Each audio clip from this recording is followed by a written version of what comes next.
मौसम से जुड़ी जानकारी और लाइव मौसम खबरों के लिए हमारे YouTube चैनल को सब्सक्राइब करें और बेल आइकॉन दबाकर हर अपडेट पर रखें नजर। नमस्ते दोस्तों, स्काई मैट वेदर में आपका बहुत बहुत स्वागत है। मेरा नाम महेश पलावत है। आज 17 अक्टूबर हो गई है, यानी कि हम पोस्ट मानसून सीजन के अक्टूबर के महीने में सेकेंड हाफ में पहुंच गए हैं।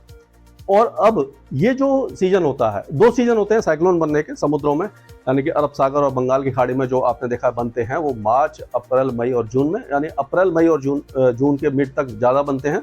और उसके बाद दूसरा सीजन होता है जो मिड अक्टूबर से लेकर के मिड दिसंबर तक होता है। तो ये जो सीजन है, इस समय साइक्लोन बनने की संभावना बढ़ जाती है। तो आप देख सकते हैं कि एक लो प्रेशर एरिया बन गया है जो दक्षिण पूर्वी अरब सागर में बना है, एक चक्रवाती हवाओं का क्षेत्र है जो बंगाल की खाड़ी में बना है, एक विपरीत चक्रवाती हवाओं का क्षेत्र है जो गुजरात के और महाराष्ट्र के तट पर बना है, एक वेस्टर्न डिस्टर्बेंस पहाड़ों पर है और दूसरा वेस्टर्न डिस्टर्बेंस पीछे है। और प्रेरित चक्रवाती हवाओं का क्षेत्र, जब यानी वेस्टर्न डिस्टर्बेंस बनता है तो उसके प्रभाव से बनने वाला चक्रवाती हवाओं का क्षेत्र पश्चिमी राजस्थान और उससे सटे हुए पाकिस्तान पर है। इतने सारे वेदर सिस्टम बने हुए हैं, लेकिन हम पहले डिस्कस करेंगे इस लो प्रेशर एरिया को, क्योंकि यही सबसे बड़ा वेदर सिस्टम बनने वाला है। यानी कि हम कह सकते हैं कि इस सीजन का, पोस्ट मानसून सीजन में 2023 में पहला समुद्री तूफान बनने की संभावना प्रबल होती जा रही है, जिसका नाम तेज होगा। और पोस्ट मानसून सीजन यानी कि जो मानसून के बाद का जो सीजन होता है, उसमें 2022 में कोई भी तूफान अरब सागर में नहीं बना था। और दो तूफान बने थे, वो बंगाल की खाड़ी में बने थे, एक मंडोस बना था और दूसरा था सित्रान। यानी बंगाल की खाड़ी तो एक्टिव हुई थी, लेकिन अरब सागर माफ कीजिएगा एक्टिव नहीं था। अब जाकर के यहाँ पर ये साइक्लोजेनेसिस होने की संभावना नजर आ रही है। ये जो वेदर सिस्टम है, थोड़ा सा जब ये दक्षिण मध्य अरब सागर के आसपास पहुंच जाएगा तो हो सकता है कि यहाँ पर ये 2 दिन बाद डिप्रेशन या 2-3 दिन बाद डिप्रेशन बन जाए। और वैसे रूट इसका जो होता है वो इस तरह से होता है, यानी कि इस तरह से ये ज़्यादातर जाते हैं, ये उत्तर पूर्वी दिशा में gulf of Edan, Oman, Yemen की तरफ ज़्यादातर मूव करते हैं। लेकिन 1-2 साइक्लोन जो हैं वो मूव कर जाते हैं, यानी कि सेंट्रल पार्ट्स में जाकर के, ये जो मध्य भाग है यहाँ पर पहुँचते हैं, यहाँ पर जाकर के इस जगह पर यहाँ पर पहुंचते हैं और इस तरह से रिकर्व हो जाते हैं पाकिस्तान की तरफ या गुजरात की तरफ कभी कभी हो जाते हैं। जैसे कि आपने बिपरजॉय देखा था, मानसून से पहले जो आया था, बिपरजॉय ने इसी तरह से टर्न किया था। और उससे पहले जो ताउते तूफान था वो उसने भी काफ़ी ज़्यादा तबाही मचाई थी। तो इस तरह का सिनारियो बन जाता है, लेकिन इसका जो मूवमेंट है वो डिपेंड करता है अपर लेवल विंड्स पर। एक तो रिज है जो सब ट्रॉपिकल रिज होती है, यानी कि वो जो रिज है, जो घड़ी की दिशा में जब हवाएं घूम रही होती हैं तो वहाँ से अगर वो रिज इस तरह से चल रही है, आप मान के चलें कि अगर वो रिज है ऐसे इस तरह से जा रही है तो इसको इस तरह से दूर ले जाएगी। लेकिन वो डिपेंड करता है कि अपर लेवल की विंड यानी स्टीयरिंग करंट, यानी स्टेयर किस तरफ उसको करने वाली है, वो किस तरह से बनने वाले हैं। तो 2 या 3 दिन के बाद हमें काफ़ी ज़्यादा अंदाजा हो जाएगा। अभी अलग अलग मॉडल अलग अलग रूट इसका दिखा रहे हैं, कुछ इसको तूफान बना रहे हैं, कुछ तूफान नहीं बना रहे, तो ये अभी देखने वाली बात है। लेकिन जो भी है, इस पर हम लगातार नज़र रखे रहेंगे। और स्काईमेट जो इसके ऊपर जो अरब सागर के ऊपर नज़र रखी हुई है, क्योंकि इस समय जो सी सरफेस टेम्परेचर है वो कंडीशन है फेवरेबल है, यानी कि मानसून जब खत्म हो जाता है तो समुद्री सतह के तापमान बढ़ने लगते हैं। और क्योंकि जो भी मानसून के करंट्स हैं वो खत्म हो जाते हैं, उथल पुथल कम हो जाती है और फिर वो साइक्लोजेनेसिस हो जाती है, शुरू हो जाती है।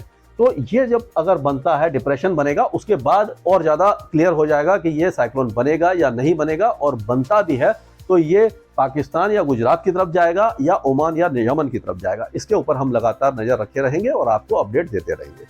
दूसरा जो वेदर सिस्टम है, ये साइक्लोनिक सर्कुलेशन, इसका भी अभी टाइम है, इसमें ये भी 21-22 तारीख के आसपास ये सख्त हो सकता है, low pressure, well mark low pressure या डिप्रेशन बन सकता है। तो उसका रूट अभी फिलहाल तो इस तरह से दिखाई दे रहा है कि ये आगे जाएगा और ये आंध्र प्रदेश की तरफ या उत्तरी तमिलनाडु की तरफ जा सकता है, या हो सकता है कि दक्षिणी ओडिशा की तरफ इस तरह जा करके या कमजोर हो जाएगा इस जगह पर जाके। लेकिन इस पर हम नजर रखेंगे, अभी काफ़ी पहले की बात है, इतनी जल्दी इसके बारे में डिस्कस करना अभी ठीक नहीं है। तो हम अब शुरू करते हैं उत्तर भारत से। तो वेस्टर्न डिस्टर्बेंस जो था उसके प्रभाव से आपने देखा कि जम्मू कश्मीर, गिलगिट बाल्टिस्तान, मुजफ्फराबाद, लद्दाख, यहाँ पर स्नोफॉल अपर रीचेज में हुआ, कई इलाकों में बारिश हुई। उत्तराखंड और हिमाचल प्रदेश में कल कई जगह पर तेज बारिश हुई और ऊंची पहाड़ों पर स्नोफॉल हुआ। और उसी का असर जो था, पहले पंजाब पे ये साइक्लोनिक सर्कुलेशन बना हुआ था, तो पंजाब और हरियाणा में बारिश हुई थी। और उसी तरह से राजस्थान के कई इलाकों में, पश्चिमी राजस्थान में जैसलमेर, जोधपुर, इन इलाकों तक बारिश हुई। चूरू, बीकानेर, गंगानगर में काफ़ी अच्छी बारिश, यानी हनुमानगढ़ और गंगानगर जो उत्तर पश्चिमी राजस्थान है वहाँ पर तेज बारिश हुई। कुछ स्थानों पर राजस्थान में ओले भी गिरे, पाकिस्तान में भी कई इलाकों में ओले गिरे और काफ़ी ज़्यादा पाकिस्तान में नुकसान देखने को मिला है। अब ये वेस्टर्न डिस्टर्बेंस आगे की तरफ चला जाएगा। इस तरह से ये यूजुअली जो मूव करते हैं वेस्टर्न डिस्टर्बेंस, ये इनका ट्रैक होता है, इधर जाएगा और ये अगला वेस्टर्न डिस्टर्बेंस थोड़ा सा ये दक्षिण की तरफ आएगा। तो अब क्या होगा, आज और कल में ये जो वेदर एक्टिविटी पहाड़ों पर हो रही है वो लगभग आज बहुत कम हो जाएगी और कल होते होते ये समाप्त हो जाएगी। उसी तरह से आज हमें उम्मीद है कि पंजाब, हरियाणा, दिल्ली और उत्तर प्रदेश के कुछ इलाकों में हल्की बौछारें रहेंगी, अपेक्षाकृत बारिश की गतिविधियां कम हो जाएंगी। और उसी तरह से ये जो आपका राजस्थान है, यहाँ पर पश्चिमी राजस्थान जैसलमेर, जोधपुर से लेकर के ये श्रीगंगानगर, हनुमानगढ़ और ये जो दौसा, करौली, सवाई माधोपुर, अजमेर, चूरू, बीकानेर, इन इलाकों में बारिश होने की संभावना नजर आ रही है। और अगर हम देखें तो ये जो बारिश है वो इस तरह से होगी। ये देखिए, ये कल का है, इसमें हम देख सकते हैं कि ये जो गंगानगर वगैरह है और जैसलमेर का इलाका है, जोधपुर के ऊपरी इलाके हैं, और ये जो मैंने आधा जो राजस्थान है ये कवर हो रहा है। और उसी तरह से ये जो दक्षिणी उत्तर प्रदेश है यहाँ पर है, और ये आप देखिए पहाड़ों पर बारिश की गतिविधियां कम हो गई है। और यहाँ पर ये जो लो प्रेशर एरिया है उसके कारण लक्षद्वीप में भारी बारिश हो सकती है, और पश्चिमी तट पर यानी कोकण एंड गोवा के दक्षिणी भाग से लेकर के कोस्टल कर्नाटका, केरला और आंतरिक तमिलनाडु में तेज बारिश की संभावना बन रही है। तो इस तरह का वेदर होने की संभावना हमें नजर आ रही है। और अगर हम इसको बाकी इलाकों की बात करें, यानी कि माफ कीजिएगा ये तो उत्तर प्रदेश में अब बारिश की गतिविधियां कम रहेंगी। कल हमने देखा था कि उत्तर प्रदेश के मध्य भागों तक भी बारिश की गतिविधियां हुई थी। अब धीरे धीरे कल होते होते यहाँ का पूरे इलाके का मौसम साफ हो जाएगा और वेस्टर्न डिस्टर्बेंस भी मूव कर जाएगा। तो पंजाब, हरियाणा, दिल्ली यानी 18 तारीख को ये सारे जो इलाके हैं वो लगभग साफ होने लग जाएंगे। राजस्थान से भी मौसम लगभग साफ हो जाएगा। जो दूसरा वेस्टर्न डिस्टर्बेंस आएगा ये 21-22 तारीख के आसपास पश्चिमी, अभी फिलहाल ऐसा लग रहा है कि बहुत ज्यादा ताकतवर नहीं है, थोड़ा दक्षिण में रहेगा। इसके प्रभाव से पश्चिमी राजस्थान में जैसलमेर और उसके आसपास के इलाकों में चूरू, बीकानेर, इन इलाकों में हल्की बारिश की संभावना नजर आ रही है। और गुजरात पूरी तरह शुष्क है क्योंकि विपरीत चक्रवाती हवाओं का क्षेत्र है। विपरीत चक्रवाती हवाओं का क्षेत्र जब होता है तो हवा नीचे की तरफ आती है, गर्म होती है और बारिश नहीं देती, बादल नहीं बनते। जहां साइक्लोनिक सर्कुलेशन होता है वो बारिश देता है।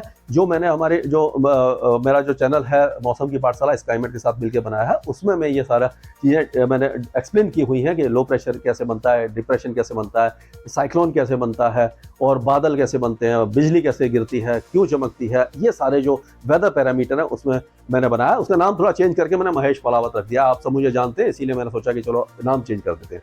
तो ये आप उसको अगर फॉलो नहीं कर रहे तो फॉलो करिए, काफ़ी इंटरेस्टिंग चीज़ें उसमें मैंने बताई है। तो ये सारा हमने देखा। अब पूर्वी भारत की तरफ चलते हैं। बिहार, झारखंड, पश्चिम बंगाल, ओडिशा और छत्तीसगढ़, ये सारे इलाके फिलहाल शुष्क रहने वाले हैं। बिहार के कुछ इलाकों में हल्की फुल्की बारिश की गतिविधियां रात के समय हुई थी, वो अब लेकिन अब समाप्त हो जाएगी। और उसी तरह से पूर्वोत्तर राज्यों में भी, क्योंकि देखिए शुष्क हवाएं, यहाँ से शुष्क हवाएं चल रही हैं, यहाँ से भी सूखी हवाएं चल रही हैं। अगर ये हवाएं यहाँ से आ रही होती, ये नमी वाली हवाएं बंगाल की खाड़ी से आ रही होती, तो यहाँ पर बारिश हो रही होती। लेकिन क्योंकि हवाएं ये सूखी हुई आ रही हैं तो यहाँ पर बारिश नहीं होगी। पूर्वोत्तर राज्य शुष्क रहेंगे। सिक्किम, सब हिमालय, वेस्ट बंगाल, बिहार, झारखंड, पश्चिम बंगाल, ये सारे इलाके उड़ीसा तक सूखे रहेंगे। कोई वेदर एक्टिविटी यहाँ पर दिखाई नहीं दे रही है। तेलंगाना और आंध्र प्रदेश के ज्यादातर इलाकों का मौसम साफ रहेगा। पूरा महाराष्ट्र भी साफ रहेगा, विदर्भ से लेकर के मुंबई, थाने, दाहनु, ये सारे इलाके, नागपुर, अकोला, अमरावती, वाशिम, भंडारा, यहाँ से लेकर के, और जो सिंधुदुर्ग और जो गोवा है यहाँ पर बहुत हल्की बारिश की संभावना है। उसी तरह सांगली और सतारा में भी बादल छा सकते हैं या हल्की बारिश हो सकती है। लेकिन बारिश की गतिविधियां गोवा के दक्षिण में, गोवा में हल्की होगी। उसके बाद कोस्टल कर्नाटका और केरल में भारी बारिश हो सकती है। लक्षद्वीप में भी भारी बारिश कई इलाकों में है। आंतरिक तमिलनाडु में तेज बारिश है। साउथ इंडिया कर्नाटका में भी तेज बारिश की संभावना है। उसी तरह से तमिलनाडु का ये जो साइक्लोनिक सर्कुलेशन का ट्रफ आप देख रहे हैं, तमिलनाडु के तट पर भी बारिश की गतिविधियां अब बढ़ने वाली हैं। और सबसे बड़ी बात है कि नॉर्थ ईस्ट मानसून अब, क्योंकि ये मानसून लगभग हट गया है हमारा, और ये जब ये हवाएं आप देख ही रहे हैं कि इस तरह से ये घूम के आने लग गई हैं, ये उत्तर पूर्वी हवाएं हो गई हैं यहाँ से। तो ये क्या होता है, उत्तर पूर्वी हवाएं जब नमी लेकर के आती हैं पूरे इलाके में, तो यहाँ से इस तरह से ये पूरा जो कोस्ट है ये वाला, यहाँ पर आंध्र प्रदेश का कोस्ट और तमिलनाडु का कोस्ट, यहाँ पर नॉर्थ ईस्ट मानसून शुरू हो जाता है जो दिसंबर तक चलता है। मिड अक्टूबर यानी कि 20 अक्टूबर के आसपास शुरू होता है और दिसंबर तक चलता है। तो अब यहाँ पर धीरे धीरे बारिश की गतिविधियां बढ़ने वाली हैं। तो ये था अभी तक का वेदर अपडेट, और आप बिल्कुल भी निश्चिंत रहें, जो भी साइक्लोन तेज बनने वाला है उसके बारे में मैं लगातार आपको अपडेट देता रहूंगा, और जो भी आपके क्वेश्चन होंगे साइक्लोन के बारे में उसका पूरी तरह से जवाब देने की कोशिश करूंगा। स्काईमेट वेदर में अभी के लिए इतना ही। मौसम से जुड़ी जानकारी और लाइव मौसम खबरों के लिए हमारे YouTube चैनल को सब्सक्राइब करें और बेल आइकॉन दबाकर हर अपडेट पर रखें नजर।